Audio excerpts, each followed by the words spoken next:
उड़ीसा में एक बार फिर गैंग रेप, 10 लोगों ने बीच के ऊपर गैंग रेप किया और यह एक बड़ा सवाल बन रहा है। लगातार तकरीबन 60 से अधिक गैंग रेप बीजेपी सरकार पर सवाल खड़ा कर रहे हैं। साथ ही साथ बच्चियों की तस्करी, उनका बड़ी संख्या में गायब होना दिखा रहा है कि महिला मुद्दों पर बीजेपी घिर रही है राजनीति में।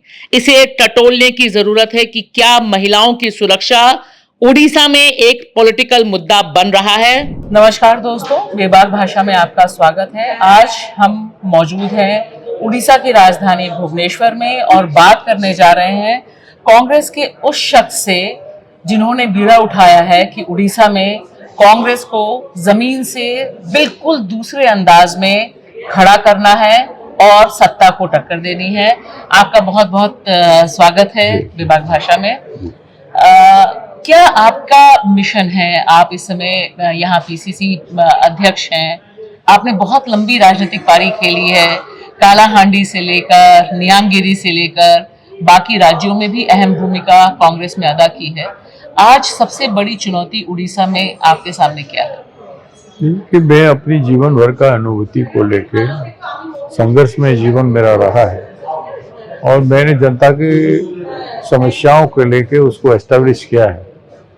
और अभी जो स्थिति है कांग्रेस का, हमारी अभी 4 महीने में हम लोगों की एक्टिविटी जो है उससे कांग्रेस खड़ा हो चुका है। जो नंबर 1 अपोजिशन था वो बीजेडी था, जो सत्ता से हटने के बाद उनका 51 एमएलए जीते, हमारा 14 एमएलए विधानसभा में। और हमने स्ट्रीट की लड़ाई से और अंदर की लड़ाई से भी हम बीजेपी के ऊपर भारी पड़े और बीजेडी के ऊपर भी भारी पड़े। जैसे महिला का एक नैरेटिव जो शुरू हुआ, महिलाओं के प्रति जो अत्याचार हो रहा है, जो गैंगरेप हो रहा है, रेप हो रहा है, माइनर गर्ल्स का जो स्थिति है उसमें जितना महिला और इन्फेंट मिसिंग है, वो सारे इशू को हमने इस तरह से वेंटिलेट किया, इस तरह से जनता के बीच में उठाया। हमारी प्रेसिडेंट बनने के बाद जो संकल्प यात्रा थी, 3 दिन पैदल जाके जगन्नाथ जी का दर्शन करना वहाँ पे, और उसमें मेरा हाथ टूट जाना, फिर उसके बाद भी चलते रहना। अभी महिलाओं के सवाल पर सारे कलेक्टर लोगों का 30 कलेक्टर का घेराव हुआ, पीसीएम हाउस 3 बार। आप क्या चाह रहे हैं कि उड़ीसा में महिला के मुद्दे पर कांग्रेस को बिल्डअप करना है? नहीं, महिला एक मेजर मुद्दा है। महिला का शोषण के साथ साथ, सम्मान के साथ साथ उनका रोजी रोटी का भी बहुत बड़ा सवाल है उनका। यहाँ तो बीजेपी काफी पहले ही से ऑफर कर रही है, काफी कैश एंटाइटलमेंट है उनके। जैसे उन्होंने साल में 10,000 रुपया दे रहे हैं, वो 10,000 रुपया साल में हो 365 दिन में, तो एक दिन में 27 रुपया पड़ा। 27 रुपये में एक दिन का लेबर का चार्जेस क्या है? 500 है। 500 में 27 रुपया क्या है? वो 27 रुपये में क्या है? एक मील मिल पाएगा? एक मील भी नहीं मिल पाएगा। ये तो सच्चाई है। 10,000 तो ये लोग 20 दिन में खा लेंगे, 1 महीने में खत्म हो जाएगा, फिर क्या होगा? तो इसीलिए ये सोल्यूशन तो है नहीं।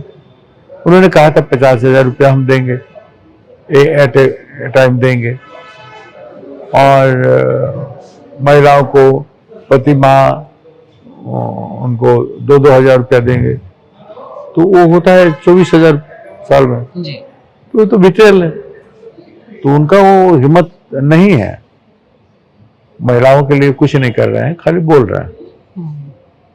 और उड़ीसा में एक बड़ा सवाल खनन का भी है, माइनिंग का लेकर है, कॉर्पोरेट लूट का भी है। आपने नियामगिरी वाले आंदोलन में भी एक बहुत कॉर्पोरेट लूट का है, और सारे खनिज संपदा हाथ खोल के यहाँ सरकार दे रही है, का चीफ मिनिस्टर दे रहा है। और इसमें कोई स्टेक होल्डर को साथ में लेके नहीं हो रहा है। स्टेक होल्डर के क्लेम टोटली इग्नोर है। इस बीच में मेधा पाटकर जी गई थी रायगढ़ जी। उनको स्टेशन से मेधा पाटकर जी को रायगढ़ में उनको अरेस्ट करके बरहमपुर में छोड़ा गया। वो बहुत गलत बात है, हम उसका निंदा करते हैं। एज कांग्रेस प्रेसिडेंट पार्टी की ओर से हम निंदा करते हैं, ऐसा नहीं करना चाहिए था। मेधा जी का एक दूसरा सम्मान है इस देश में, एक महिला एक्टिविस्ट है। जैसे उस आंदोलन में हम है नहीं, लेकिन उनका गिरफ्तारी का हम पूरा निंदा करते हैं। कॉर्पोरेट हाउस के खिलाफ लड़ाई मतलब उसको फिनिश करना चाहिए जब लड़ो, और वो हमने नियमगिरी में किया। यहाँ अभी पर उड़ीसा में आप जो कह रहे हैं कि कारपोरेट को लूट के लिए छोड़ दिया गया है, हाँ, जैसे अनुगुल है, ढेंकानाल है, तालचेर है, और कलिंग नगर है जाजपुर एरिया में, केउंझर है। ये इसमें इतना माइन मिनरल ऑपरेशन हुआ है, आयरन और बॉक्साइट, क्रोमाइट आदि इतना हुआ है, और इतना फैक्ट्री है वहाँ, अब दिन में भी चल नहीं सकता है। वो जो आप बता रहे थे इतना कि pollution प्रदूषण है वहाँ पर। प्रदूषण भयंकर है। मैं एक दिन गया, बीच में सांस लेने की स्थिति नहीं थी, कलिंग नगर में भी, अनुगुल में भी, तालचेर में भी। मतलब पोल्यूशन क्यों है? एक एक टाउन में 20 प्लांट है। 20 प्लांट किस चीज का? 20 प्लांट कोयले का है, कोयले से बिजली उत्पादन करने का है, स्टील प्लांट सब है। तो वो जो एक ही जिले में? जिले नहीं, एक ज्योग्राफिकल पैच में। अच्छा। हम विद इन 100 किलोमीटर के एरिया में, या 50 किलोमीटर के एरिया में, या 20 किलोमीटर भी ले लो, तो उसमें एक ज्योग्राफिकल एरिया का जितना कैपेसिटी, एक प्लांट का कैपेसिटी भी नहीं है। वहाँ कई मेरे प्लांट यहाँ हैं। एक बॉक्साइट रिफाइनरी है, उसके खिलाफ हमारी जनता है, और उसके खिलाफ बहुत सारी चीजें कंप्लेन है, वो कंप्लेन नहीं कर पा रहे। तो 20 प्लांट का हालत क्या होगा?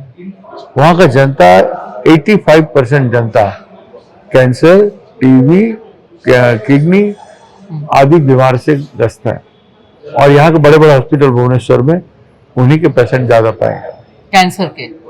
कैंसर और किडनी बीमार, किडनी लंग्स बीमार, ये सब, ये सारे चीजें मेजर है। और वहां पर लोग चुपचाप है, कुछ कर नहीं पा रहे हैं, उन्हीं को जगाने का काम कर रहे हैं। ये विचित्र रहा है इसमें। अब पोल्यूशन मुक्त उड़ीसा करना है, इंडस्ट्रीज लोगों के हित में होना चाहिए। जो स्टेक होल्डर है, आज तक इतना कारखाना कंपनी बनाया, लाखों करोड़ रुपया लूट के ले चुके हैं उड़ीसा से, और आज और भी ले रहे हैं, और भी लोगों को जमीनें दी जा रही है, आदिवासियों को जमीनें ट्रांसफर करके दी जा रही है। लेकिन स्टेक होल्डर जो हैं, जिनका जमीन छीना जा रहा है, जिनका जमीन जंगल छीना जा रहा है, उनके लिए कोई प्रावधान भी नहीं है। कोई प्रावधान जो होना चाहिए 10-20% पैसा प्रॉफिट का, या सरकार जितना रेवेन्यू ले रहा है उसका 10-20% भी खर्चा नहीं हो रहा है उनके लिए, तो कैसे हालत होगा आप सोच सकते हैं। ऐसे स्थिति में उड़ीसा है, बहुत ही दर्दनाक स्थिति है। मैं अब देखता हूँ, इन सब इशू पर हम लड़ेंगे। एक लंबी लड़ाई है आगे। हाँ, लड़ाई, बहुत लंबी लड़ाई है, और इसको अंजाम तक ले जाएंगे। चलिए, बहुत बहुत शुक्रिया बेबाक भाषा से बात जी, करने के लिए। जी।